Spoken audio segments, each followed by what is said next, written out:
ময়দান কাঁপাতে দরকার টান টান শরীর, দরকার 100% ফিটনেস। কিন্তু কোন খেলার জন্য কিরকম ফিটনেস দরকার, কিভাবে আসবে সেই কাঙ্ক্ষিত ফিটনেস? খেলোয়াড়দের হাতে কলমে দেখালেন ফিটনেস বিশেষজ্ঞ চিন্ময় রায়।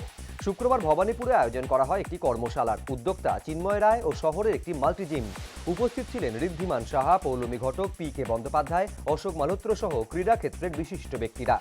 ফিটনেস সব লেভেলেই লাগে, মানে সব স্পোর্টসেই লাগে, মানে স্পেসিফিক কিছু স্পোর্টসে আলাদা আলাদা কিছু ড্রিল থাকে বা এক্সারসাইজ থাকে, কিন্তু আলটিমেটলি ফিটনেস যত করবে তত মানে মানে খেলার জন্য তৈরি থাকবে। আমাকে দেখতে হবে যে আমার খেলার চাহিদাটা কী। আমার খেলায় যদি চাহিদা থাকে দৌড় এবং শক্তি দুটোই করতে হবে। আর যদি খেলায় চাহিদা থাকে শক্তির যোগান বেশি, তাহলে আমার শক্তির ট্রেনিং বেশি করতে হবে। এই অবজেক্টিভটাই ছিল এই প্রোগ্রাম, যে এক একটা খেলার ফিটনেস ধরনটা হওয়া উচিত এক এক রকম। সেটাই আমরা মেসেজটা দিতে চাইলাম। উপস্থিত ছিলেন অনেক খেলোয়াড়ও। বিশেষজ্ঞদের কাছে তারা প্রশিক্ষণ নেন কোন খেলার জন্য কিরকম ফিটনেস দরকার। সৌভিক মজুমদার, এবিপি আনন্দ, কলকাতা।